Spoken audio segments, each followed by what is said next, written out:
Marina's blood froze as she watched the men hurl the pregnant mare from their speeding boat, the terrified animal's desperate whinnies drowned by the splash of her heavy body hitting the dark water. Without hesitation, she launched herself from the dock into the churning waves, her heart pounding with the knowledge that 2 innocent lives would be lost forever if she didn't reach the drowning horse in time. Before we continue, don't forget to subscribe to the channel, like the video, and comment where in the world you're watching from. Let's go. The sun hung low over the horizon, painting the sky in hues of orange and gold. The small coastal village of Bahia del Mar was settling into its evening routine. Fishermen were returning with their catches. Mothers were calling children home for dinner, and the salty breeze carried whispers of the day's gossip. But for 13-year-old Marina, this evening would be different from any other she had experienced in her young life. Marina lived with her grandmother in a small wooden house near the shore. Her parents had moved to the city for work years ago, leaving her in the care of Abuela Elena, who taught her to respect the sea and all its creatures. Marina spent most of her days helping her grandmother with chores, attending the local school, and in her free time, wandering along the shoreline or sitting on the old wooden dock that extended into the bay. The dock was Marina's sanctuary, a place where she could escape the noise of the village and let her thoughts drift with the gentle waves. This evening she sat cross-legged at the edge, watching the sunset with a sketchbook on her lap. Her fingers were smudged with charcoal as she tried to capture the brilliant colors reflecting off the water. Far out in the bay, a boat was moving too fast for the evening hour. Marina squinted against the fading light, recognizing the vessel as belonging to Jorge Vega, a man known throughout the village for his cruel temperament and questionable business dealings. Rumors circulated that he was involved in illegal activities, though no one dared confront him directly. His presence always made Marina uncomfortable, and she had been warned by her grandmother to keep her distance. The boat cut through the water with urgent purpose, its engine growling against the peaceful evening sounds. Marina was about to return to her drawing when something caught her eye. There was movement on the deck, a struggle. She stood up, her sketchbook falling forgotten to the wooden planks. "Stop it!" she heard a man's voice shout across the water. "That's enough." Marina couldn't make out the details, but she could see several men moving around something large on the deck. There was the sound of angry voices, then a loud splash as something substantial hit the water. The boat immediately accelerated, turning sharply and heading back out to sea. Marina's heart raced as she stared at the spot where the splash had occurred. For a moment, there was nothing, just disturbed water settling back into gentle waves. Then, about 50 meters from the dock, something broke the surface, a horse's head, eyes wide with panic, nostrils flaring as it fought to stay afloat. "Dios mío," Marina gasped, her hands flying to her mouth. Without hesitation, she kicked off her sandals and pulled her dress over her head, leaving her in the short cotton underdress she wore on hot days. She had been swimming in these waters since she was a toddler, but never had she faced a challenge like this. The mare was struggling, its movements becoming more desperate. Marina could see the animal was exhausted, its head barely staying above water. Something else caught her attention: the mare's swollen belly. She was pregnant. "Hold on," Marina called out, knowing the animal couldn't understand her words, but hoping her voice might offer some comfort. She took a deep breath and dove into the cool water, her body cutting cleanly through the surface. The water embraced her like an old friend as she swam with powerful strokes toward the distressed animal. As she approached, Marina slowed her movements, remembering her grandmother's warnings about frightened animals. The mare's eyes rolled wildly, showing white around the edges. Marina treaded water a few meters away, speaking in soft, soothing tones. "Easy, girl. Easy now. I'm here to help you." She extended her hand slowly, palm up, letting the mare catch her scent on the breeze. You're going to be okay." The pregnant mare snorted, water spraying from her nostrils. She was beautiful. A chestnut coat that gleamed copper in the fading light, a white blaze running down her face, and intelligent eyes that seemed to assess Marina with equal parts fear and hope. Marina inched closer, continuing to speak gently. "Those men were cruel to you, weren't they? But you're safe now. I won't let anything happen to you or your baby." The mare's breathing was labored, her movements becoming weaker. Marina knew she had to act quickly. Swimming to the animal's side, she placed a gentle hand on its neck, feeling the powerful muscles trembling beneath her touch. The mare flinched but didn't pull away. "Let's get you to shore," Marina said, moving to position herself beside the mare's head. She began to swim slowly toward the beach, guiding the exhausted animal. It was slow progress. The mare was heavy and fighting against her own fear. But inch by inch they moved toward the shallow water near the shore. From the dock, voices called out. Several villagers had noticed the commotion and were gathering at the water's edge. Among them was Abuela Elena, her weathered face creased with worry. "Marina, ten cuidado." Her grandmother called, warning her to be careful. "It's a horse, Abuela," Marina called back, her voice strained with effort. "Someone threw her from a boat. She's pregnant." Those words galvanized the villagers into action. 2 fishermen waded into the water to help, followed by Miguel, the village's aging veterinarian who had been enjoying his evening meal when the commotion began. Together, they guided the exhausted mare to shore. As her hooves finally touched the sandy bottom, she seemed to gather a last reserve of strength, lurching forward until she stood trembling in the shallow water. Marina stayed by her side, one hand resting gently on her neck, murmuring words of encouragement. On land, the mare's condition was even more apparent. Her sides heaved with exertion, and now they could all see the pronounced swell of her belly. Rope burns marked her legs and neck where she had been bound, and a thin trail of blood trickled from a cut above her eye. Miguel approached slowly, his experienced eyes assessing the animal. "She's been mistreated," he said grimly, "and she's close to her time, maybe just a few weeks left." Abuela Elena wrapped a towel around Marina's shoulders. "You could have been killed, Niña," she scolded, but her eyes were filled with pride. "What were you thinking?" Marina's gaze never left the mare. "I was thinking she needed help, Abuela. I couldn't just watch her drown." The old woman sighed, squeezing her granddaughter's shoulders. "No, I suppose you couldn't. You have your mother's heart." Miguel was gently examining the mare, who was now standing still, as if resigned to whatever new human interaction awaited her. "She needs shelter, food, and rest," he announced, "and someone to look after her until the foal comes."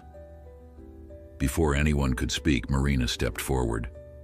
"She can stay with us, in the old stable behind our house."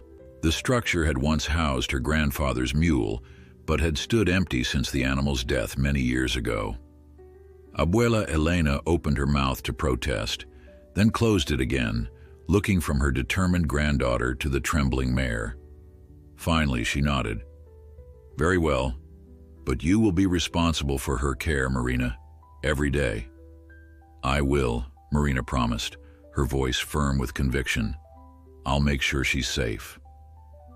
As the villagers helped lead the mare to Elena's small property, Marina walked alongside, her hand never leaving the animal's neck. The mare's eyes, which had been wild with fear earlier, now seemed to hold a quiet trust as they followed Marina's movements.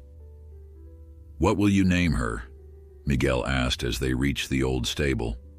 Marina thought for a moment, watching as the last rays of sunset gilded the mare's coat.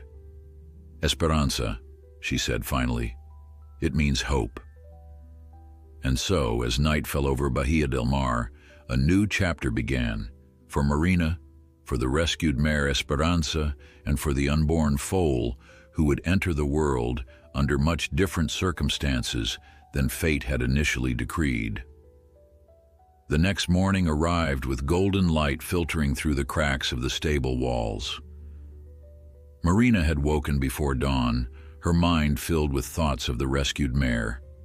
She dressed quickly and tiptoed past her grandmother's room, where soft snores indicated Abuela Elena was still asleep.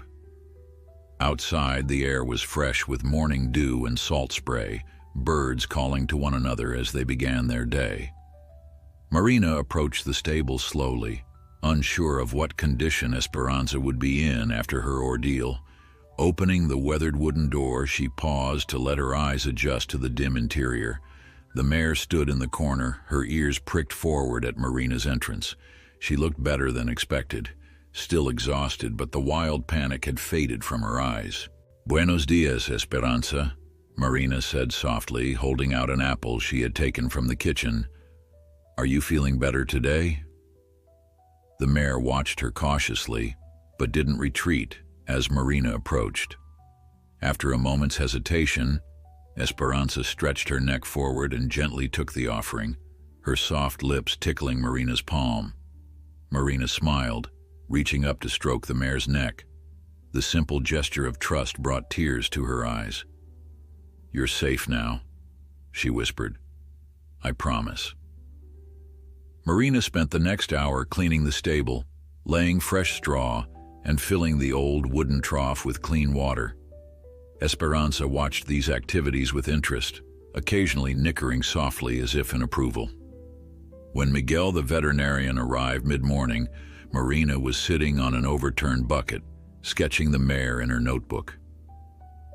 "She looks more settled," Miguel observed, setting down his worn leather bag. "That's a good sign." The old veterinarian moved slowly and spoke in gentle tones as he examined Esperanza. The mare flinched when he touched her wounds, but otherwise remained calm, especially when Marina stood at her head, stroking her and murmuring reassurances. "The foal seems healthy," Miguel said after palpating her belly carefully. "I'd say 3 to 4 weeks until she delivers. But these rope burns need attention, and she's malnourished.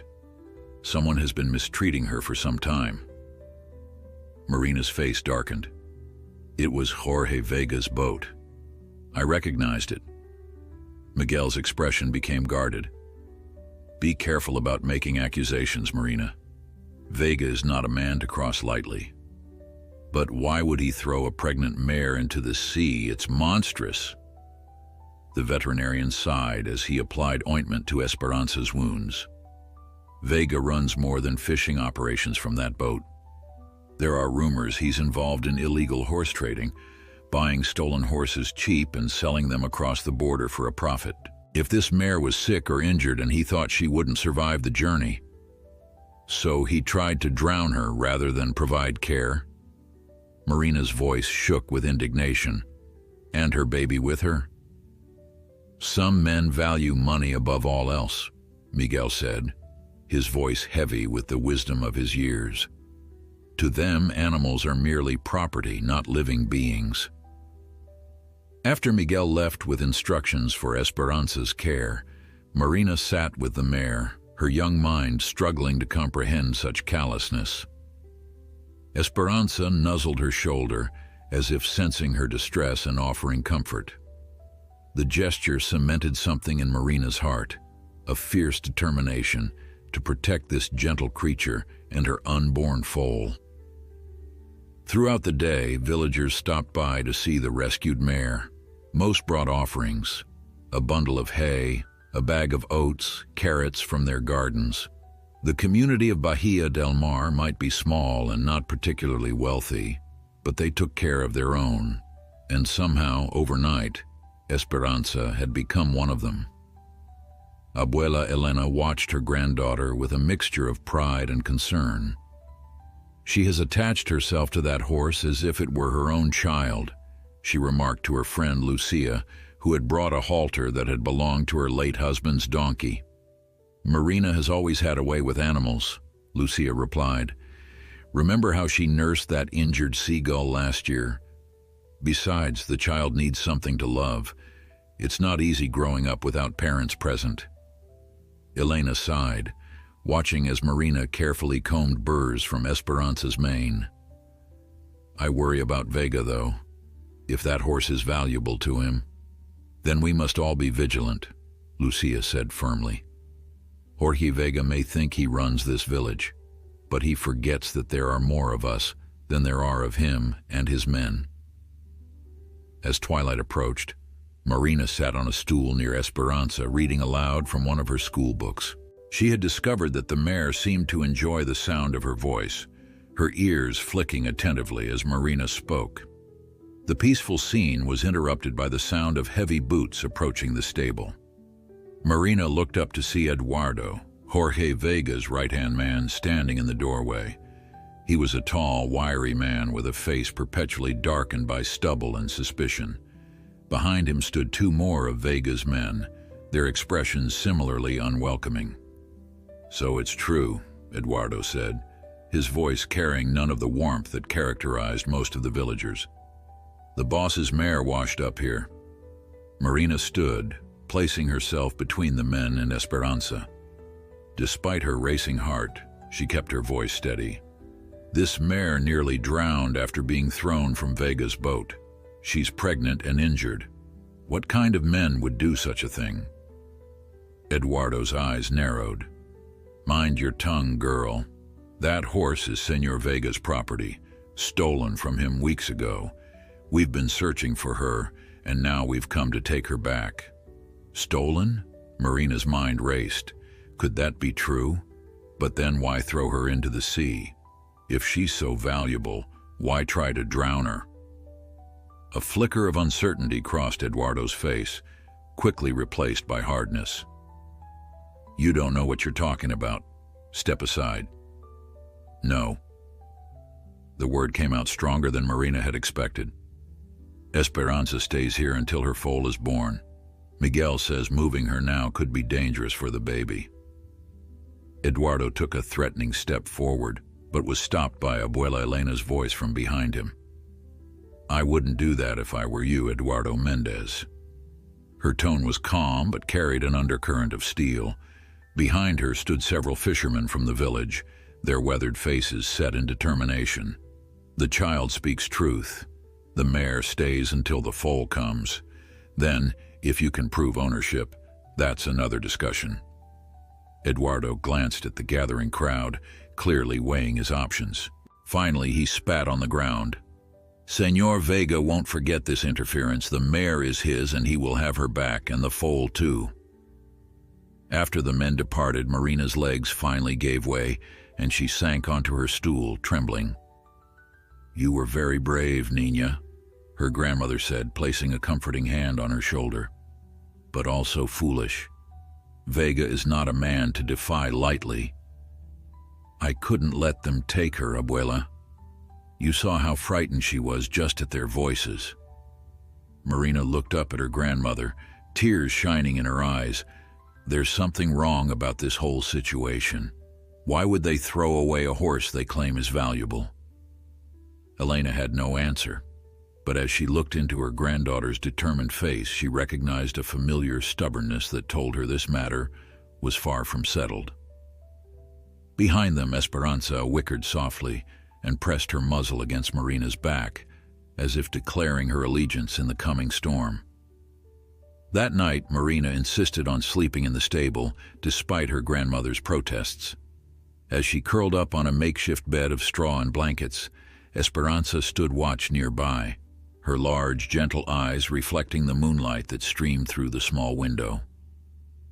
Both girl and mare found comfort in each other's presence, an unlikely friendship forged in the wake of cruelty, bound by trust and a shared defiance against those who would do them harm. Over the next few days, a routine developed. Marina would wake at dawn, hurry through her morning chores, then spend every spare moment with Esperanza. The mare's physical wounds were healing well under Miguel's care and Marina's attentive nursing, but it was the psychological transformation that amazed everyone. The frightened, desperate animal they had pulled from the sea was gradually revealing her true nature: gentle, intelligent, and surprisingly affectionate. She must have been well loved before falling into Vega's hands, Miguel commented one afternoon as he watched Esperanza rest her head on Marina's shoulder. A horse doesn't develop this kind of trust without positive human experiences. Marina had come to the same conclusion. As she brushed Esperanza's coat until it gleamed in the sunlight, she would talk to the mare, imagining her previous life. "Who did you belong to, beautiful girl?" "Someone kind, I think. Someone who's missing you right now." Word of the rescue had spread beyond Bahia del Mar to neighboring villages. One morning, an elderly man named Guillermo arrived, leaning heavily on a walking stick. He had traveled for hours after hearing about the chestnut mare with the white blaze. "I had to see for myself," he explained to Marina and her grandmother. His weathered face crumpled with emotion when Esperanza trotted to the fence to greet Marina. "Dios mío, it is her. That's Mariposa." "Mariposa?" Marina echoed, glancing at the mare. "Butterfly," Guillermo translated unnecessarily, his voice thick with feeling. "Because of the marking on her flank, see there? It looks like wings." Marina examined the white patch on Esperanza's hindquarters. It did indeed resemble a butterfly in flight. "She belonged to my son, Alejandro," Guillermo continued. "He raised her from a filly, trained her himself. 3 months ago, armed men came to our ranch in the night. They took 4 horses, including Mariposa. Alejandro tried to stop them and was beaten badly. He still hasn't fully recovered." Marina's heart raced. "These men, did they work for Jorge Vega?" Guillermo's eyes hardened. "We couldn't prove it, but everyone knows Vega's operation. The police did nothing. They're either afraid of him or paid by him." He gazed at Esperanza with sad eyes. "We never expected to see any of the horses again. But why would they throw her into the sea?" Abuela Elena asked, voicing the question that had troubled them all. Guillermo inspected the mare more closely, nodding when he saw her swollen belly. Alejandro had just begun breeding her with a prize stallion. When these thieves steal horses, they move them quickly across borders. A pregnant mare slows them down, requires special care. Rather than deal with the complication, they tried to dispose of her, Marina finished, her voice trembling with anger. She wrapped her arms around Esperanza's neck. "That's horrible." Guillermo nodded gravely. "Vega deals in volume and speed. One pregnant mare isn't worth the trouble to him, even one as valuable as Mariposa." "Her name is Esperanza now," Marina said softly. It seemed right after what she survived. The old man smiled faintly. "Hope. Yes, that fits her new life." He reached out a gnarled hand to stroke the mare's nose. "Alejandro will be overjoyed to know she's alive." "You'll take her back?" Marina asked, trying to hide the sudden pain in her heart at the thought of losing Esperanza. Guillermo sighed heavily. "Our ranch is still rebuilding. We have no secure place for her, and Vega's men watch us. Here, at least, she has the protection of the entire village." He looked intently at Marina. "Could you continue caring for her until the foal comes? By then, we should be better prepared to keep them both safe." Relief flooded through Marina. "Yes, of course we will." After Guillermo departed with promises to return, Marina's determination grew even stronger. Esperanza wasn't just an abandoned animal. She was a beloved horse violently taken from her home. The mare seemed more at ease, too, as if unburdened by having someone from her past recognize her. However, Jorge Vega was not a man to accept defeat easily. That evening, as Marina was finishing Esperanza's grooming, a sleek black car pulled up to Abuela Elena's house. Vega himself stepped out, a rarity, as he usually sent his men to handle his affairs. He was a heavy-set man with expensive clothes and a thick gold chain around his neck. His smile never reached his cold eyes. "Señora Elena," he called out in a falsely pleasant voice. I've come to resolve this unfortunate misunderstanding about my horse." Abuela Elena met him at the gate, her small frame somehow imposing as she blocked his path. "There is no misunderstanding, Señor Vega. The mare stays here until her foal is born." Marina stepped out of the stable, positioning herself beside her grandmother. Despite her fear, she faced Vega directly. "We know she was stolen. Her real name is Mariposa, and she belongs to Alejandro from Santa Clara, not to you." Vega's smile tightened. "Children should be seen and not heard," he said dismissively before turning back to Elena. "I'm prepared to be generous. 5,000 pesos for the mare. That's more than fair." "She's not for sale," Elena replied firmly, "especially not to the man who ordered her thrown into the sea to drown." Vega's facade of pleasantness vanished. "Careful with your accusations, old woman. You have no proof of anything." His eyes narrowed as he surveyed the modest property. "This is a dangerous area to live so close to the water. Storms come quickly. Accidents happen." The threat hung in the air like a thundercloud. Before either Marina or her grandmother could respond, a group of fishermen appeared, led by Marina's uncle Pablo. Though not related by blood, Pablo had been her grandfather's closest friend and had looked after Elena and Marina since his passing. "Is there a problem here?" Pablo asked, his voice deceptively calm as he and 5 other men formed a semicircle behind Elena and Marina. Vega assessed the situation, clearly calculating his odds. After a moment, he shrugged with exaggerated nonchalance. "No problem. I was just leaving." He turned to go but paused to look back at Marina. "Think about my offer. It won't remain open indefinitely." After he departed, Marina's legs began to shake so badly that she had to sit down on the porch steps. Pablo squeezed her shoulder reassuringly. "Don't worry, Pequeña.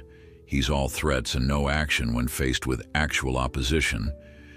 But Marina wasn't convinced, and neither was her grandmother. That night, Pablo and 2 other men insisted on keeping watch outside the stable, taking turns through the dark hours. Marina again refused to leave Esperanza, curling up in her makeshift bed in the corner of the stall. In the deepest part of the night, Marina awoke to Esperanza's restless movements. The mare was pacing, occasionally stopping to look at her flanks. Alarmed, Marina called for Pablo, who immediately sent for Miguel. The veterinarian arrived quickly, his face grave as he examined Esperanza. "She's having contractions," he announced. "Early ones, but concerning. The stress of recent events may have triggered preterm labor." "But it's too soon," Marina cried, panic rising in her chest. "You said 3 to 4 weeks." Miguel nodded grimly. "If we can't stop it, the foal might not survive, and we could lose Esperanza too." As Marina stroked the mare's neck, feeling the rapid pulse beneath her fingers, she made a silent vow. Whatever happened, Esperanza would not face this alone. And if she survived, no one, especially not Jorge Vega, would ever hurt her again. The night stretched endlessly as Miguel worked to save Esperanza and her unborn foal. The old stable transformed into an emergency clinic, illuminated by lanterns that cast long shadows across the worried faces of those gathered. Marina never left the mare's side, speaking in soothing tones even as tears streamed down her face. "Tranquila, Esperanza. You're strong. Your baby is strong. You can do this," she whispered, stroking the mare's neck where sweat had darkened her chestnut coat. Miguel had administered medication to slow the contractions, but Esperanza's eyes rolled with pain and fear. The mare would occasionally turn her head to look at Marina, as if drawing strength from the girl's presence. "The next few hours are critical," Miguel explained to Abuela Elena and Pablo. "If the contractions stop, the foal might have a chance to develop further. If not..." He left the sentence unfinished, but they all understood the dire implications. Dawn broke with no improvement, but no worsening either. By mid-morning, Miguel allowed himself a cautious smile. The contractions are spacing out. I think we're past the immediate danger. A collective sigh of relief filled the stable. Marina, exhausted from the night's vigil, rested her forehead against Esperanza's warm neck. "You did it, brave girl," she murmured. Miguel placed a gentle hand on Marina's shoulder. "You both did. I've rarely seen such a connection between human and horse. She trusts you completely." But the veterinarian's expression remained serious as he continued. "Esperanza isn't out of danger yet. She needs absolute rest and calm. Any more stress could trigger labor again, and next time we might not be able to stop it." Marina nodded solemnly, understanding the gravity of the situation. "I won't leave her. Not for a minute." True to her word, Marina spent the entire day in the stable. She completed her schoolwork on a small table Pablo brought in, reading her lessons aloud to Esperanza, who listened with pricked ears. Abuela Elena brought meals for her granddaughter, watching with a mixture of pride and concern as Marina devoted herself entirely to the mare's care. "You have a gift, Nina," Elena said that evening as she collected Marina's dinner plate. "A healing touch. Your grandfather had it too." Marina smiled at the comparison. She had few memories of her grandfather, but those she had were filled with warmth. "I just want her to be safe, Abuela. Her and her baby." Elena's face grew solemn. "Pablo heard rumors in the village today. Vega's not pleased with your defiance. He's making threats." Marina's hand stilled in Esperanza's mane. "What kind of threats?" "Nothing specific, but enough to concern us. Pablo and the others will continue taking turns keeping watch." As night fell, Marina again refused to return to the house, insisting on sleeping in the stable. This time, Abuela Elena didn't argue. She brought extra blankets, kissed her granddaughter's forehead, and whispered, "You have your mother's spirit and your father's determination. They would be proud."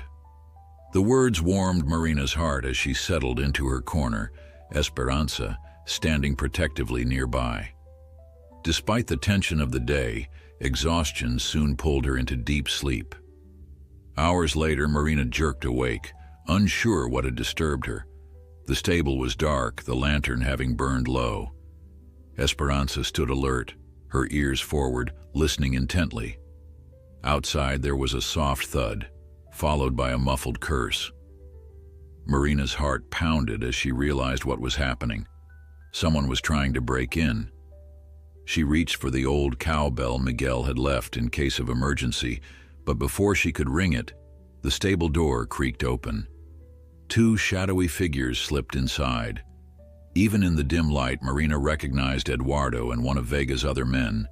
They hadn't seen her yet, their attention focused on Esperanza, who had backed into the corner, her eyes wild with fear. "Easy now," Eduardo whispered to the mare, approaching with a rope halter. "Come quietly, and there won't be trouble." Marina's mind raced. Pablo was supposed to be on watch. What had happened to him? She couldn't let them take Esperanza, but what could a 13-year-old girl do against two grown men? Without conscious thought, Marina grabbed a pitchfork leaning against the wall and stepped forward. "Get away from her," she demanded, her voice surprisingly steady despite her terror. Eduardo spun around, cursing when he saw Marina. "Go back to sleep, child. This doesn't concern you." "She's mine," Marina said, raising the pitchfork higher, "and she's not going anywhere." The second man laughed, a harsh sound in the quiet stable. "Look at the little warrior. Put that down before you hurt yourself." But Marina stood firm, even as her arms trembled with the pitchfork's weight. "If you touch her, I'll scream so loud the whole village will hear." "No one will hear anything," Eduardo said coldly, taking a menacing step toward Marina. "Your watchdog is taking a little nap right now. By the time anyone realizes what's happening, we'll be gone with the horse." Fear clutched at Marina's heart, but she thought of Esperanza, of the foal, of the trust the mare had placed in her. She couldn't fail them now. "Last chance, girl," Eduardo warned. "Step aside."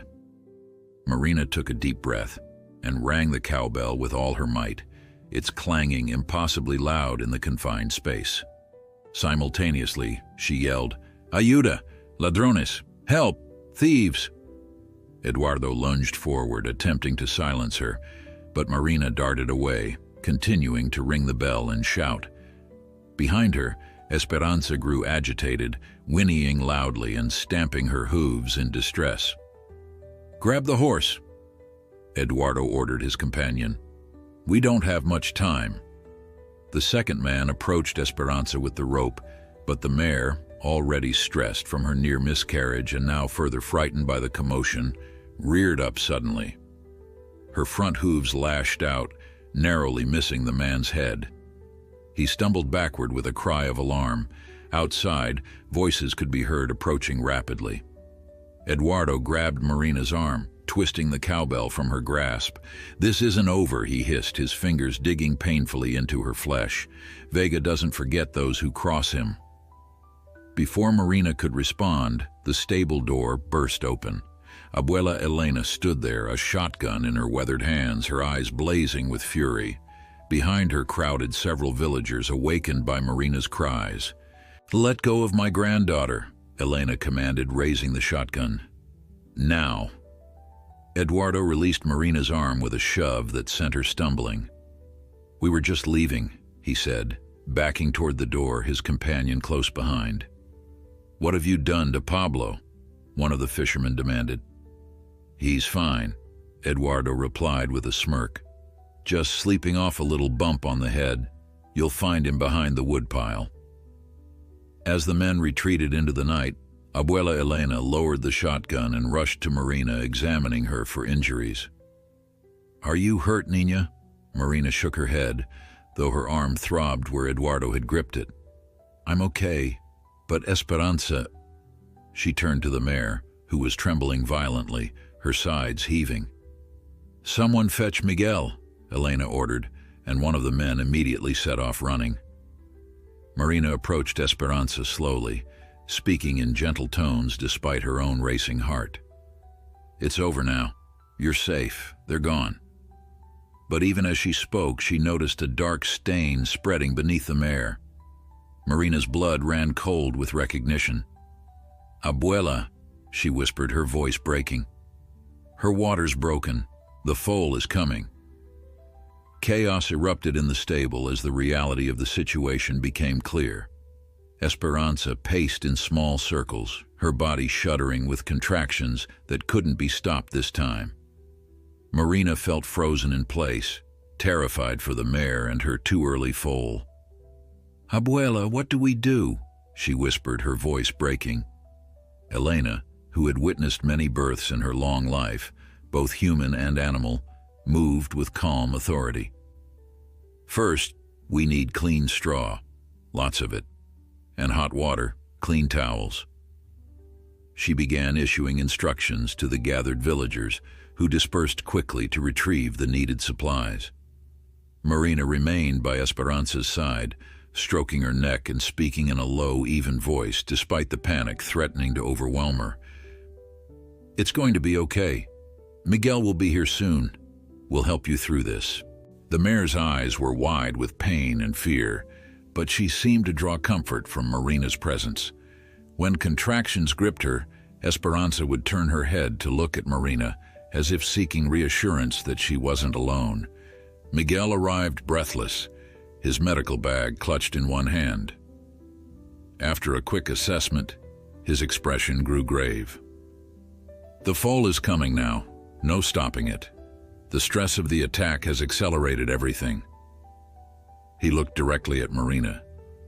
"The foal will be premature. You understand what that means?" Marina nodded, her throat tight. Premature foals often didn't survive. They were born too weak, their lungs underdeveloped. But she wouldn't accept that outcome. "We'll save them both," she said with fierce determination. Miguel's eyes softened at her resolve. "We'll try, Pequeña. Now, I need your help." Esperanza trusts you most. The next hours blurred together in Marina's memory. Esperanza's increasing distress, the mare finally lying down on the fresh straw as her labor intensified, the villagers forming a protective circle around the stable, passing supplies and offering encouragement. Pablo, discovered unconscious but not seriously injured, insisted on joining the vigil despite his throbbing head. As dawn approached, Esperanza gave a final, powerful push. Marina, positioned exactly as Miguel had instructed, gasped as a tiny, wet form slid into the world and onto the waiting blankets. The foal was impossibly small, its damp coat a deep, rich bay that would likely lighten with age. It lay motionless, eyes closed. "It's not breathing," Marina whispered, her heart sinking. Miguel moved quickly, clearing the foal's nostrils and mouth of fluid, then gently rubbing its tiny chest. "Come on, little one," he murmured. "Fight." Marina felt tears sliding down her cheeks. After everything Esperanza had endured, to lose her baby now seemed an unbearable cruelty. She stroked the foal's delicate head, her touch feather-light. "Please," she whispered, "please live." As if in response to her plea, the foal gave a sudden, violent shudder, then drew a ragged breath.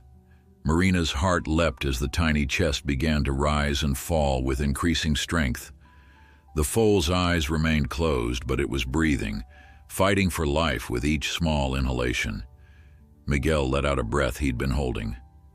"That's the first hurdle, but we're not out of danger yet." Esperanza, exhausted from her labor, struggled to her feet with surprising speed. Her maternal instinct was powerful, drawing her to her newborn with a soft, inquiring nicker. She began to lick the foal vigorously, stimulating its circulation. "Good," Miguel nodded approvingly. "She knows what to do. The next challenge will be getting the foal to stand and nurse. It should happen within an hour. If not..." He left the sentence unfinished, but Marina understood. If the foal couldn't stand and feed, its chances were slim. The next hour was agonizing. Esperanza continued to nuzzle and lick her baby, encouraging it to rise. The foal made several feeble attempts, its spindly legs folding beneath its slight weight each time. Marina hovered nearby, desperate to help, but knowing this was something the foal had to accomplish on its own.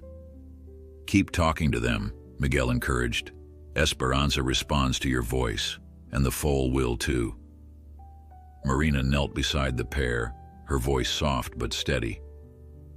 "You can do this, little one. Your mama is waiting. Just one good try, that's all you need." Whether it was Marina's encouragement, Esperanza's persistence, or simply the foal's inborn will to survive, something finally worked. With a wobbling, uncertain motion, the tiny horse managed to get its front legs under itself, then the back ones, rising shakily like a newborn deer. A cheer went up from the villagers watching from a respectful distance. Marina felt a smile break through her tears as the foal took its first tentative steps toward its mother. Esperanza stood patiently, her udder full of the vital first milk the foal desperately needed. "Is it a colt or a filly?" Pablo asked from where he sat against the stable wall, a bandage wrapped around his head. Miguel, who had been giving the mother and baby space, moved closer for a quick check. "A filly," he announced, "a little girl just like her rescuer." Marina felt a surge of connection to the tiny foal. Both females, both fighters. "She needs a name," she said, watching as the filly finally found her mother's teat and began to nurse weakly but steadily. "Milagro," Abuela Elena suggested. "Miracle, because that's what she is." The name seemed perfect. Milagro, the foal who had survived against impossible odds just like her mother. As morning brightened into full day, word spread quickly through Bahia del Mar. Esperanza had delivered early. The foal was alive but fragile, and Vega's men had attempted to steal the mare in the night. The village's protective instinct, already awakened by Marina's rescue of Esperanza, grew into something stronger, a collective defiance against the man who had brought so much trouble to their peaceful community. By midday, a constant stream of visitors arrived bearing gifts, herbs known to help nursing mothers, special feed to strengthen Esperanza, even a small blanket sized for a foal, knitted by the oldest woman in the village. Each visitor also brought something else, a promise to take turns standing watch, ensuring that Vega's men wouldn't get another opportunity to approach the stable. Marina, exhausted but unable to leave the new mother and her fragile daughter, accepted each gift with heartfelt thanks. She had barely slept in 2 days, but adrenaline and devotion kept her alert, watching for any sign that Milagro might be weakening. Miguel returned in the afternoon to check on his patients. "The fact that she's nursing is excellent," he said, observing the foal's determined efforts to feed. "But she's very premature. The next 72 hours will be critical." Marina nodded solemnly. "I'll stay with them the whole time." Miguel squeezed her shoulder gently. "I know you will. You're the best medicine they could have." As the veterinarian packed up his supplies, Pablo limped over, his expression serious. "There's something you should know," he said in a low voice. "Word from the village is that Vega is furious about last night. He's making threats, not just against the horses now, but against your family too." Marina felt a chill run through her body. "What kind of threats?" "Nothing specific, but enough to worry me. He's a dangerous man when crossed, Marina, and now he sees your grandmother as an enemy too." Marina looked at Esperanza and Milagro, then back at Pablo. "What should we do?" Pablo's weathered face hardened with resolve. "We protect what's ours. The village is with you. Vega needs to understand that, but we also need to be ready. He won't give up easily." As Pablo left to organize the village men into a more formal watch rotation, Marina returned to her place beside Esperanza and Milagro. The mare was resting now, her eyes half closed with exhaustion. The tiny foal lay curled against her mother's warm belly, her breathing still rapid but steady. Marina gently stroked Milagro's soft coat, marveling at the delicate creature who had fought so hard to enter the world. "I won't let anyone hurt you," she whispered. "Either of you, I promise." But as darkness began to fall once more, Marina couldn't shake the dread settling in her stomach. Somehow, she knew this fight was far from over. Jorge Vega wasn't a man who accepted defeat, and he had made it clear that he considered both Esperanza and her foal his property. What lengths would he go to in order to reclaim them? The next 3 days passed in a haze of exhaustion and vigilance. Marina barely left the stable, sleeping in short bursts while others kept watch. Milagro remained fragile, her tiny body fighting for every breath, but she showed a surprising tenacity that gave them all hope. Esperanza proved to be a devoted mother, constantly nuzzling and encouraging her foal, seemingly understanding the precariousness of her daughter's condition. By the third morning, Miguel's cautious optimism began to grow. "Her breathing is stronger," he noted as he examined the foal, "and she's nursing well. Esperanza's milk is giving her the strength she needs." Marina smiled tiredly, dark circles under her eyes. "She's a fighter just like her mother." "Just like someone else I know," Miguel replied with a meaningful glance at Marina. "You need rest, child. Real rest, in a proper bed." But Marina shook her head stubbornly. "I promised I wouldn't leave them." Abuela Elena, who had been bringing fresh clothes and food to her granddaughter, exchanged a worried look with Miguel. "Marina, you cannot help them if you fall ill yourself. A few hours in your own bed will make you stronger for them." Before Marina could protest further, the stable door opened, and Pablo entered, his face grim. Behind him stood Guillermo, Alejandro's father, who had visited earlier to confirm Esperanza's identity as the stolen mariposa. The old man looked ashen, his hands trembling slightly.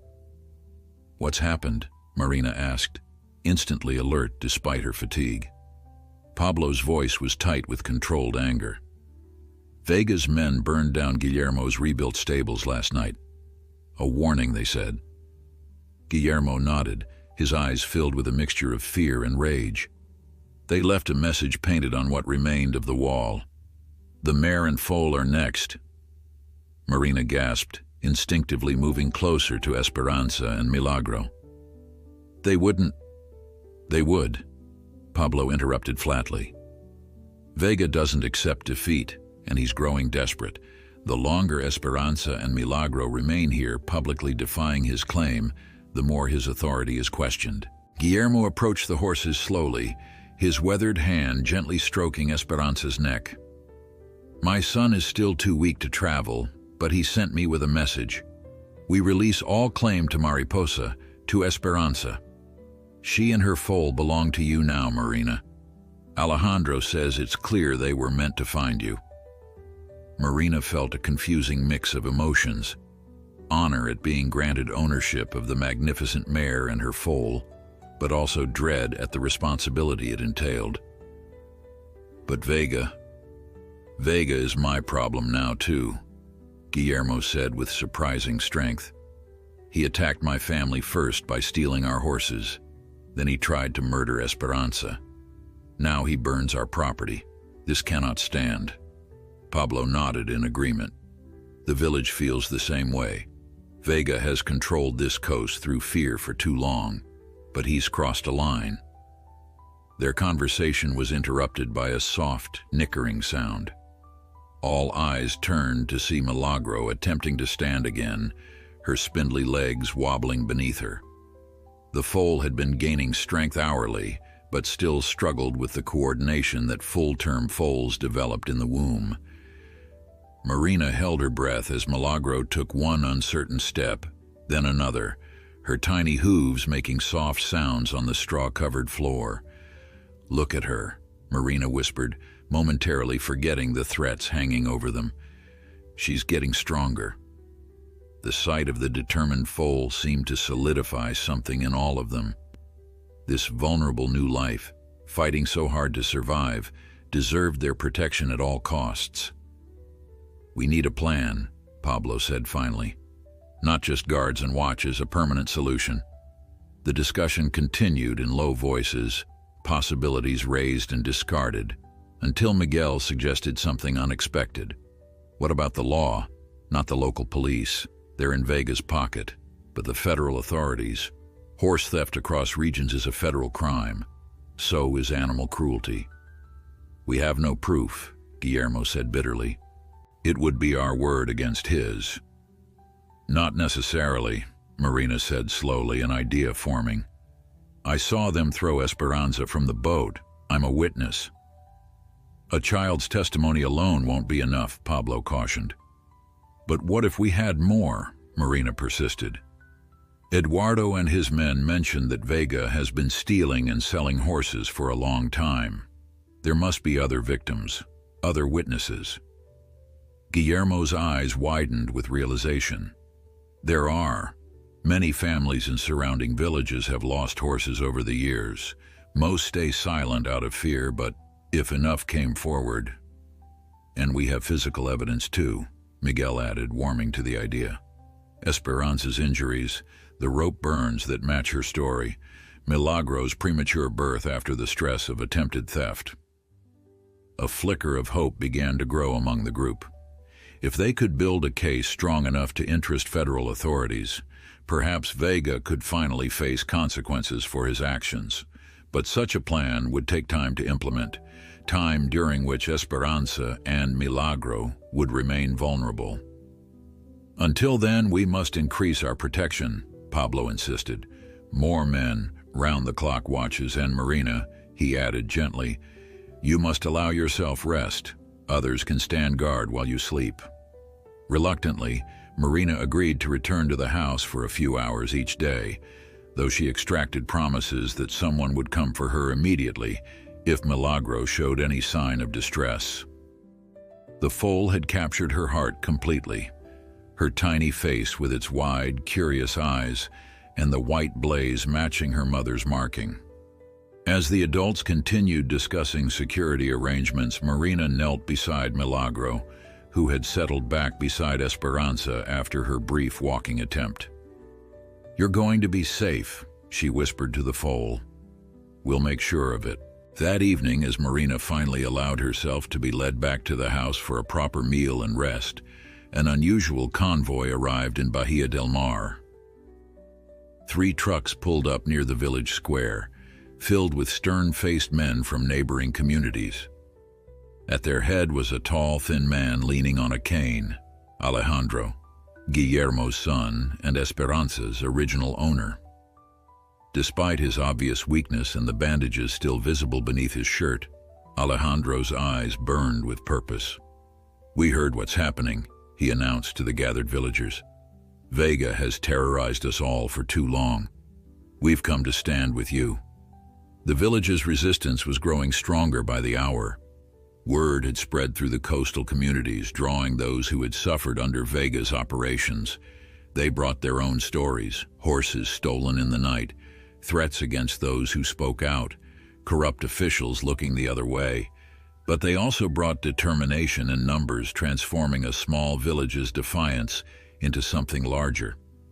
Marina, watching from her grandmother's porch, felt a complex mixture of emotions: pride in her community, fear for what might come, and a deep, unwavering love for the mare and foal who had changed everything. She knew Vega wouldn't surrender easily. Men like him never did. The coming confrontation seemed inevitable, and she couldn't shake the feeling that somehow she would find herself at its center. As if reading her thoughts, Abuela Elena squeezed her hand. "Remember, Niña, courage isn't about not being afraid. It's about doing what's right despite your fear." Marina nodded, drawing strength from her grandmother's wisdom. Whatever came next, she would face it. For Esperanza, for Milagro, and for herself. By the 5th day after Milagro's birth, the tiny foal had made remarkable progress. Though still smaller and weaker than a full-term foal would have been, she now managed to stand steadily and walk with increasing coordination. Her nursing had strengthened, and Miguel pronounced her cautiously out of danger during his morning visit. "It's remarkable," the veterinarian said, watching Milagro prance awkwardly around her mother. "I've seen many premature foals in my career, but few with such determination to survive." Marina beamed with pride. "She takes after her mother." "And her guardian," Miguel added with a knowing smile, nodding toward Marina. The village had transformed in the days since the attempted theft. What had begun as a simple act of compassion, Marina's rescue of a drowning mare, had catalyzed something powerful. The people of Bahia del Mar, joined now by allies from neighboring communities, had created a formidable resistance against Vega's intimidation. The stable where Esperanza and Milagro resided was now the most protected building in the region, with guards posted day and night in rotating shifts. Meanwhile, Pablo and Alejandro had been working tirelessly to gather testimonies from other victims of Vega's horse theft operation. Documents were prepared, evidence collected, and messages sent to federal authorities requesting intervention. The case was building slowly but steadily. Yet despite these encouraging developments, an uneasy tension hung over the village. Vega had been ominously quiet since the burning of Guillermo's stables, making no further moves against Esperanza or Milagro. His absence from his usual haunts and the disappearance of his men from local establishments created a sense of foreboding rather than relief. "It's the calm before the storm," Pablo warned during a community meeting in the village square. "Vega is planning something. We must remain vigilant." Marina finally rested after days of exhaustion, divided her time between caring for the horses and helping organize the village's defenses. The shy, quiet girl who had once spent hours alone on the dock had found her voice, speaking confidently to groups of adults and coordinating care schedules for Esperanza and Milagro. "You've changed, Nina," Abuela Elena observed one afternoon as they walked together toward the stable. "In just days, you've grown years." Marina considered this. "I don't feel different, Abuela. I'm just doing what needs to be done." Elena smiled knowingly. That's exactly what growing up is. When they reached the stable, they found an unusual sight. Milagro, apparently feeling adventurous, had discovered a small gap in the stall gate and squeezed through. The foal was now prancing around the main stable floor while Esperanza nickered anxiously, unable to follow her adventurous daughter. "Milagro," Marina exclaimed, half exasperated and half amused. "You're supposed to be resting." The foal looked at Marina with bright eyes that seemed to contain a mischievous spark, then kicked up her hind legs in a clumsy attempt at exuberance. The action nearly toppled her, but she recovered with surprising agility for one so young. "She's feeling her strength," Elena observed. "It's a good sign." Marina gently coaxed the foal back to her mother, who immediately began inspecting her wayward daughter for injuries. The tender interaction between mare and foal never failed to touch Marina's heart. These animals, who had endured so much cruelty at human hands, still had capacity for such pure love.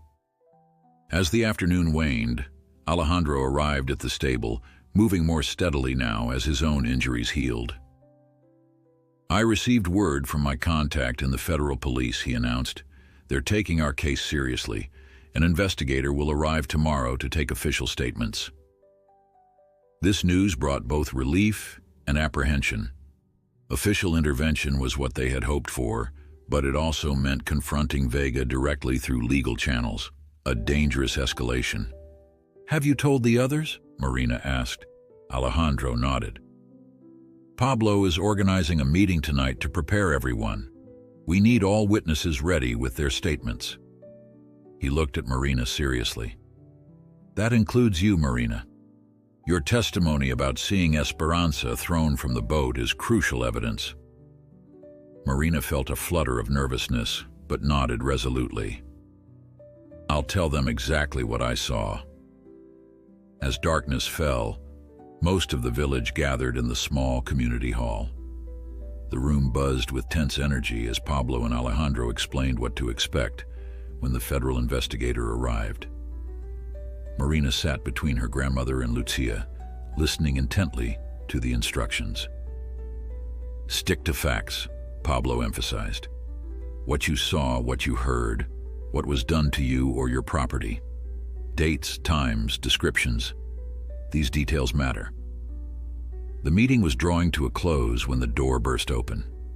One of the young men who had been standing guard at the village entrance rushed in, his face flushed with exertion. "Vega's men!" he gasped. "At least 15 of them, coming this way in trucks. They're armed!" The room erupted in chaos as people rose to their feet, voices overlapping in alarm. Pablo raised his hands, calling for calm. "We knew this might happen," he said firmly. "We have our plan. Everyone to your positions. Those assigned to guard the horses. Go now. Those responsible for protecting the elders and children, escort them to the church basement as we discussed." Marina felt a cold dread settling in her stomach. She looked at her grandmother, then toward the door, thinking of Esperanza and Milagro alone in the stable. "Go," Elena said, understanding immediately. "I'll be safe with Lucia and the others. The horses need you." Without waiting for further permission, Marina slipped out of the hall and ran toward the stable. The night was dark, the moon obscured by gathering clouds that promised rain. In the distance, she could hear the rumble of approaching vehicles. When she reached the stable, she found 4 men already there, positioning themselves at strategic points around the building. Among them was Miguel, who normally abhorred violence, but now stood grimly holding an old hunting rifle. "Marina," he acknowledged with a nod. "I should have known you'd come." Inside, Esperanza sensed the tension immediately, standing protectively over Milagro, who had curled up in the straw. Marina went to them, stroking the mare's neck soothingly. "It's going to be okay," she whispered, trying to convince herself as much as the horses. "We won't let them take you." Outside, the sound of engines grew louder, then cut off abruptly. Voices could be heard, men calling to each other as they organized themselves. A powerful flashlight beam swept across the stable windows. "Come out!"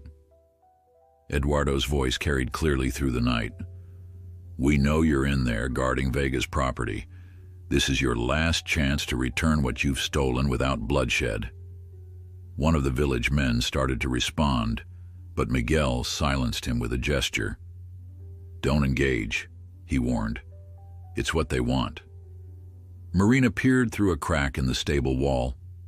In the dim light, she could make out shadowy figures spreading out, surrounding the building. Her heart raced as she realized they were trapped. A moment later, a new voice spoke, not Eduardo's, but deeper, colder. Jorge Vega himself had come to reclaim what he considered his. "You have until the count of 10 to send out the girl and the horses," Vega announced. "After that, we burn the stable to the ground, with or without you inside it." The stable fell silent as Vega's threat hung in the air. Marina's breath caught in her throat, and she instinctively moved closer to Esperanza and Milagro. The mare's eyes were wide with fear, her body trembling slightly as if she recognized the voice of the man who had ordered her death. 1. Vega's count began, his voice carrying an edge of cruel satisfaction. Miguel looked at Marina, his expression grave. "We cannot give you up, nor the horses." 2. "But you can't die for us either," Marina whispered, her mind racing desperately for a solution. 3. Outside, she could hear movement as Vega's men positioned themselves. The smell of gasoline suddenly reached her nostrils. They were already preparing to carry out their threat. 4. One of the village men, an older fisherman named Antonio, checked his shotgun with grim determination. "We're outnumbered, but we won't go without a fight." 5. Marina stroked Milagro's soft muzzle, the foal's warm breath against her palm. After everything they had endured, Esperanza's rescue from the sea, the premature birth, the days of uncertainty, it couldn't end like this, in fire and violence. 6. A sudden realization struck her. "The back door," Marina whispered urgently. "The small one that leads to the sea path. Did they surround that too?" Miguel shook his head. "I don't think so. They came from the road, but it's too narrow for Esperanza." 7. "We could break it wider," Antonio suggested, hope flickering in his eyes, "if we work quickly." 8.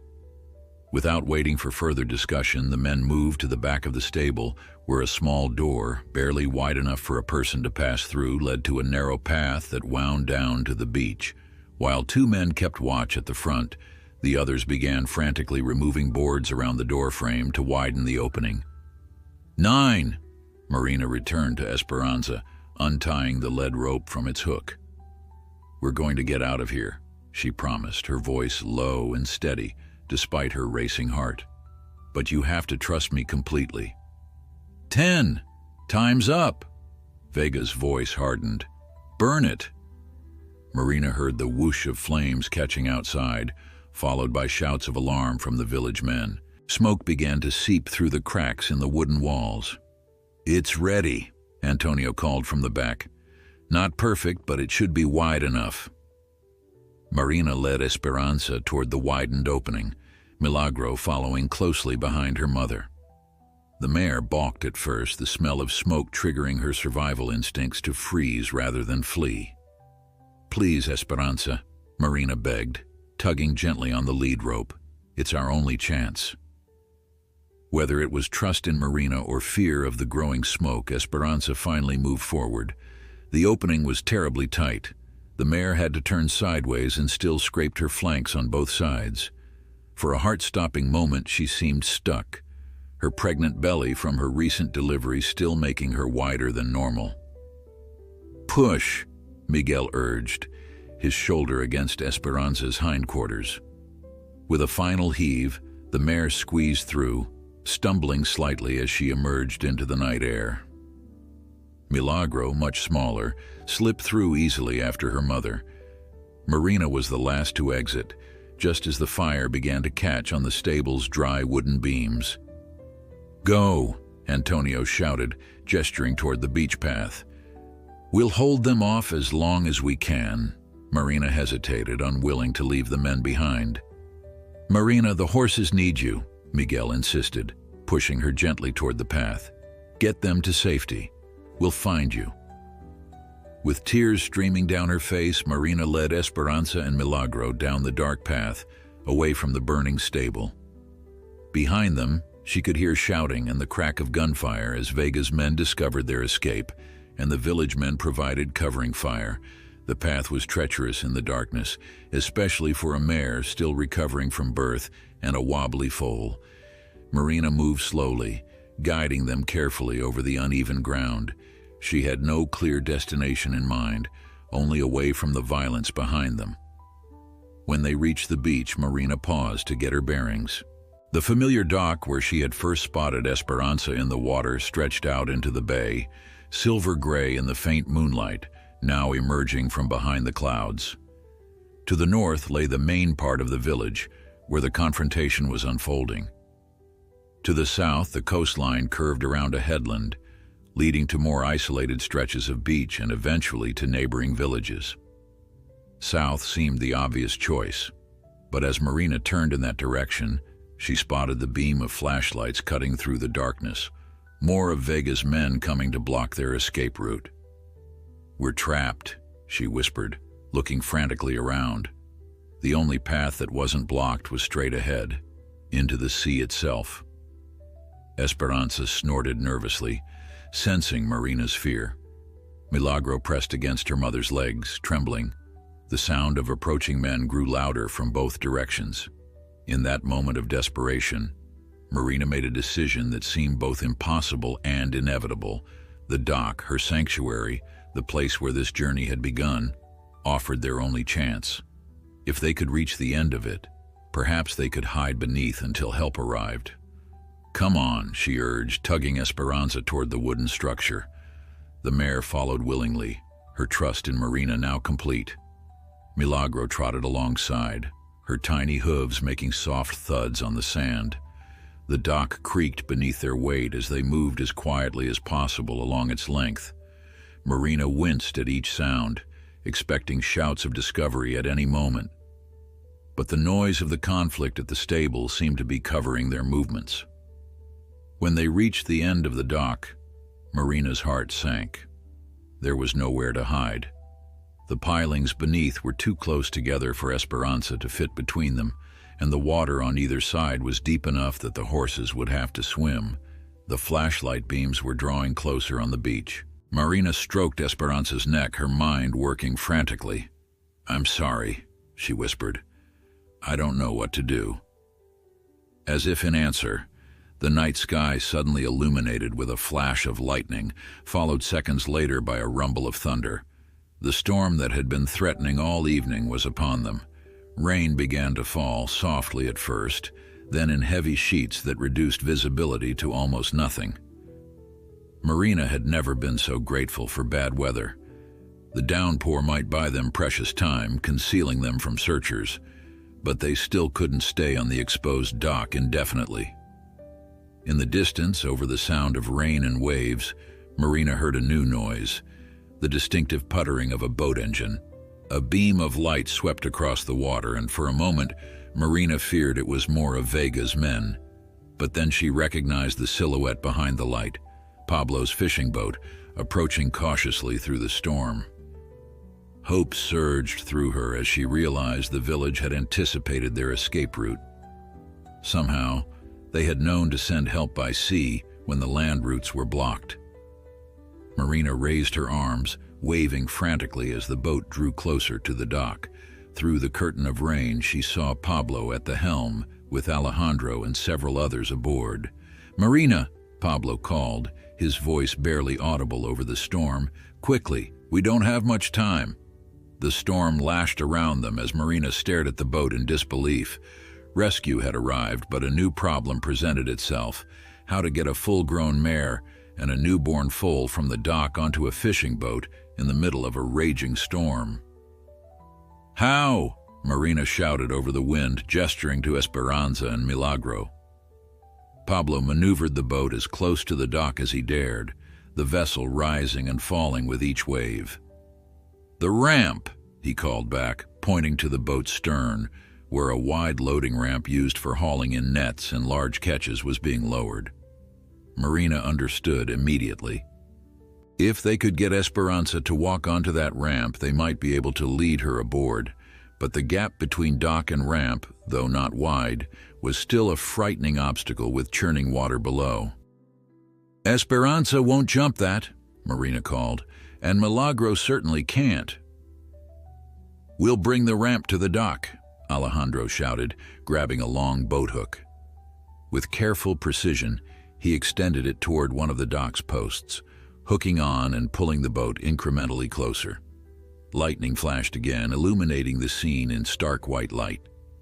On the beach behind them, Marina could make out dark figures running toward the dock. Vega's men had found their trail despite the storm. "They're coming!" she cried, panic rising in her throat. Pablo saw them too. "Hurry!" he urged Alejandro, who was still struggling to secure the boat against the dock. The storm was working against them, waves repeatedly pushing the vessel away just as it seemed about to connect.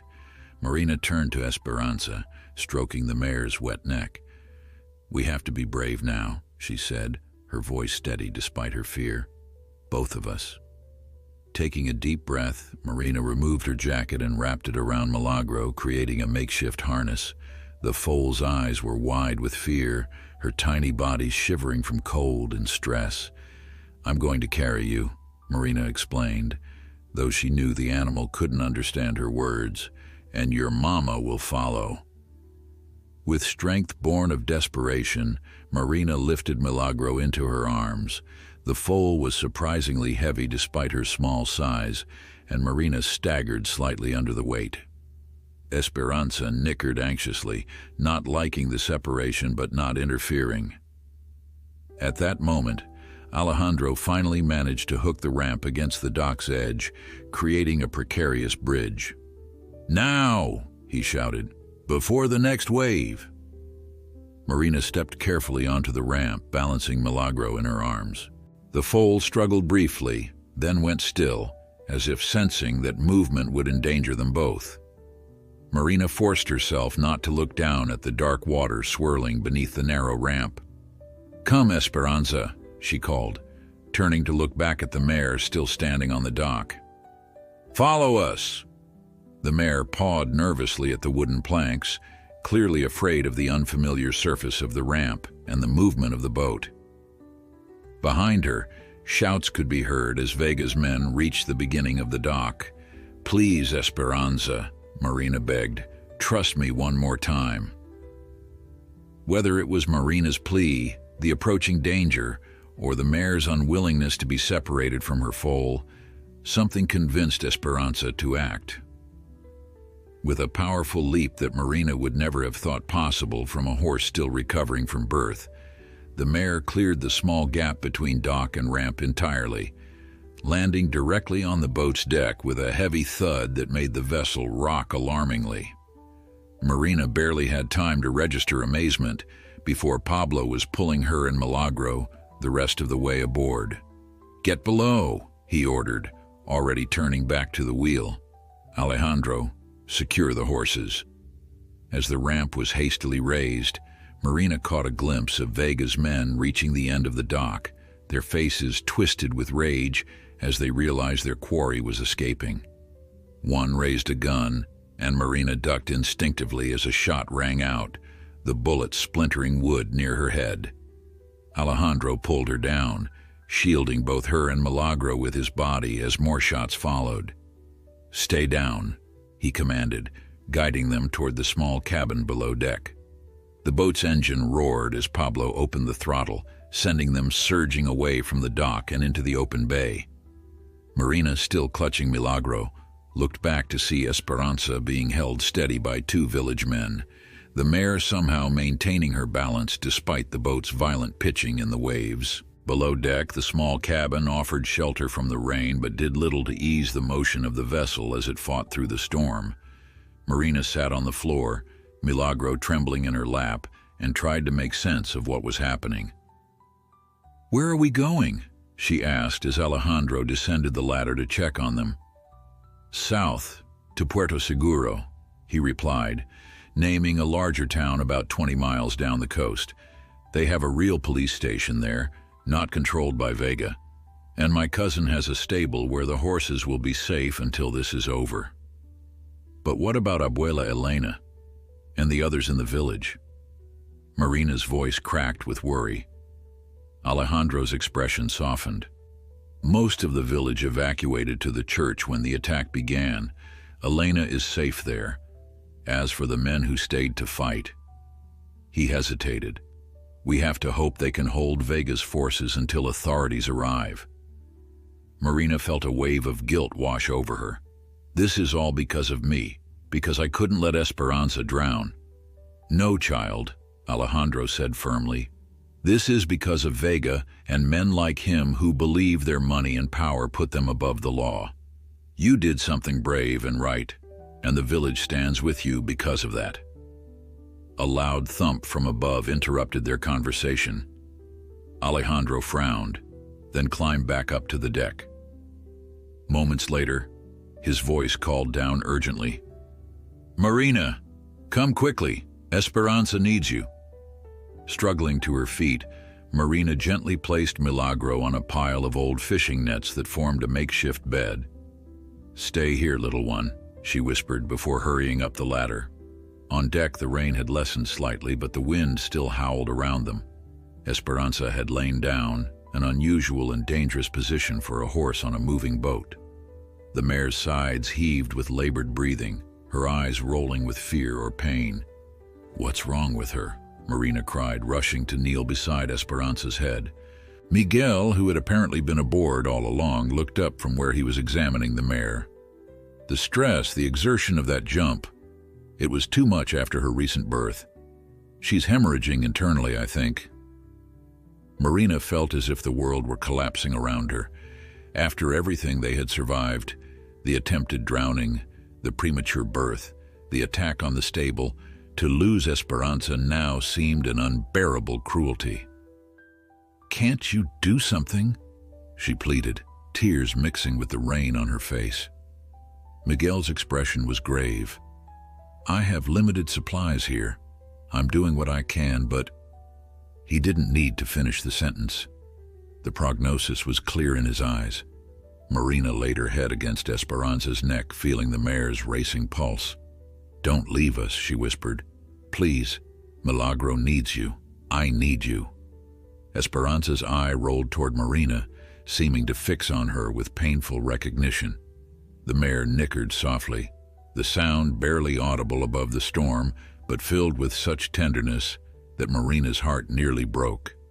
It was a sound of goodbye. As if summoned by her mother's distress, Milagro appeared at the top of the ladder, having somehow managed to climb the steep steps despite her wobbly legs. The foal made her way unsteadily across the deck, ignoring the human's attempts to stop her, until she stood beside her mother. With gentle movements that belied her youth, Milagro lay down next to Esperanza, pressing her small body against her mother's larger one. The sight of the foal's unwavering devotion brought fresh tears to Marina's eyes. In that moment, as the boat battled through the storm toward an uncertain future, she made a silent vow. Whatever happened, Milagro would never be alone.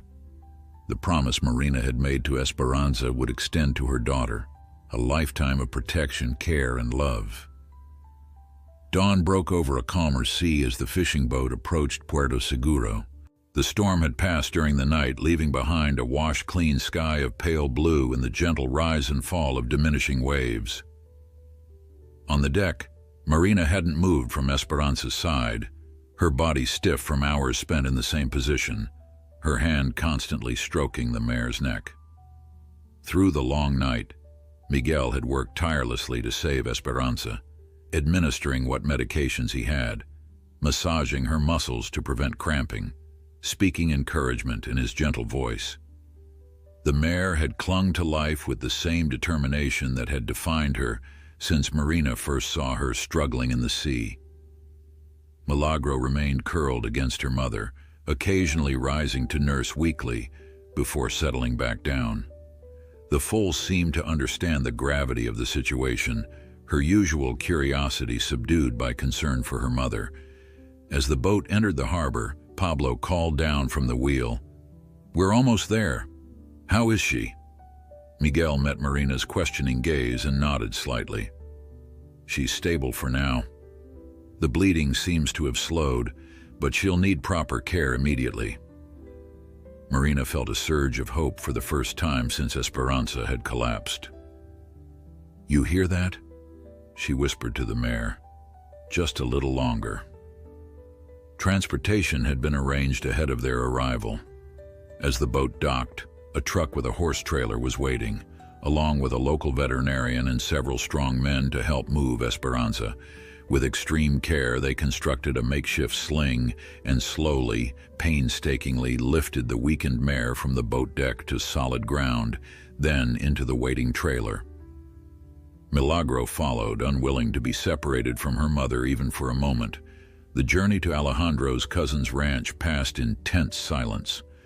Marina sat in the trailer with the horses, continuing her vigil as the landscape changed from coastal scrub to rolling farmland.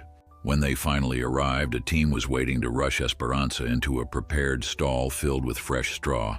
The next 3 days blurred together for Marina.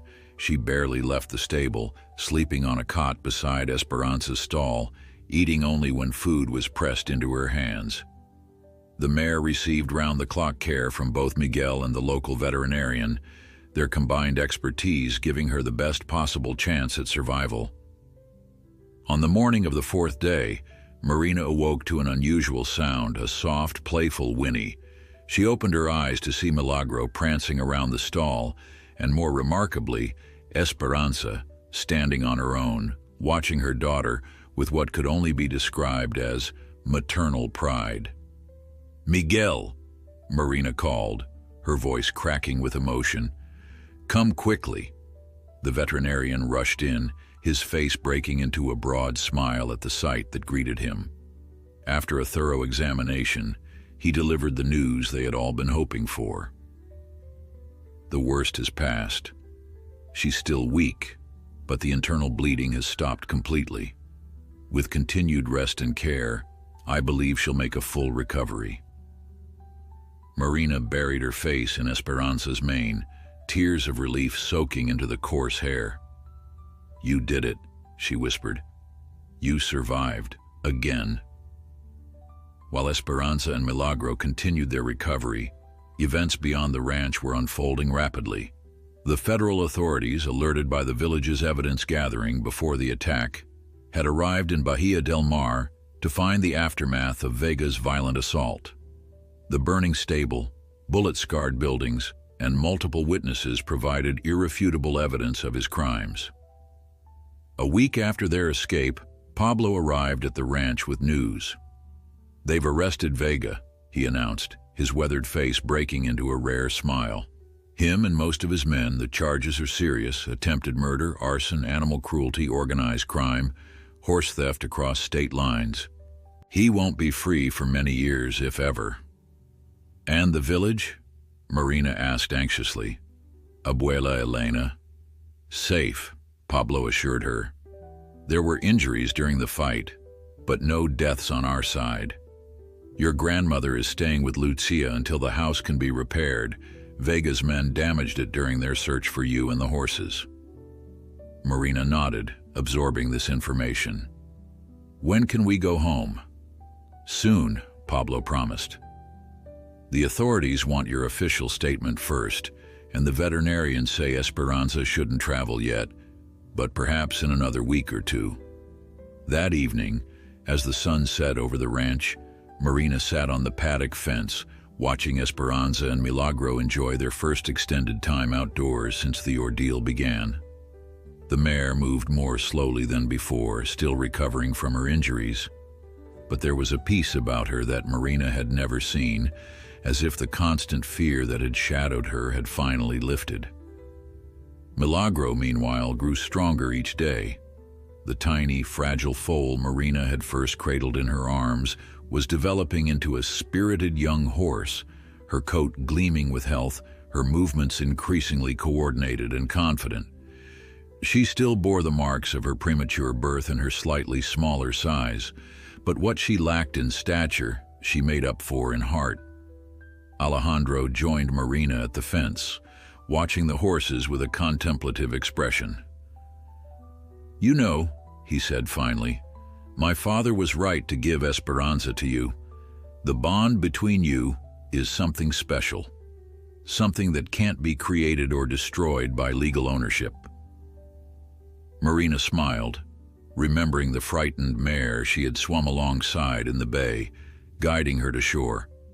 "We saved each other, I think." "What will you do when you return to Bahia del Mar?" Alejandro asked. "Esperanza and Milagro will need more space than your grandmother's small stable." Marina had been considering this question herself. "I don't know yet," she admitted. "But we'll figure it out together." 2 weeks later, Marina stood on the familiar dock extending into the bay at Bahia del Mar. The village was still recovering from Vega's attack, repairs underway on damaged buildings, a new stable being constructed to replace the one that had burned. But there was also a new spirit evident in the community, a pride and unity born from standing together against intimidation. Beside her, Esperanza stood calmly, her lead rope loose in Marina's hand. The mare showed no fear of the water that had nearly claimed her life months earlier. Instead, she gazed out at the horizon with serene eyes, the evening sun turning her chestnut coat to burnished copper. Behind them, Milagro frolicked on the beach under the watchful eye of Abuela Elena, the foal's playful energy bringing smiles to all who passed by. Marina stroked Esperanza's neck, remembering that desperate evening when she had first spotted the struggling mare in the water. How much had changed since then, not just for the horses, but for Marina herself. The shy girl who had sat alone on this dock with her sketchbook had found her voice, her courage, her purpose. "We've come full circle," she murmured to Esperanza, "back to where it all began." The mare nickered softly in response, leaning her head against Marina's shoulder in a gesture of trust and affection that needed no words. As the sun sank lower, painting the sky in the same brilliant colors that had adorned it on that fateful evening, Marina knew with absolute certainty that she was exactly where she was meant to be. The journey had been fraught with danger and near tragedy, but it had led to this moment of perfect peace, a girl, a mare, and a foal, bound together by love and the shared experience of surviving against impossible odds. Milagro came trotting up the dock to join them, her tiny hooves making a rhythmic pattern on the wooden planks. Marina knelt to embrace the foal, then stood between the two horses, a hand on each of them. "This is just the beginning," she promised as they watched the sunset together. "The best is yet to come." And somewhere in their eyes, in the gentle curve of Esperanza's neck and the playful toss of Milagro's head, Marina could see that they believed her.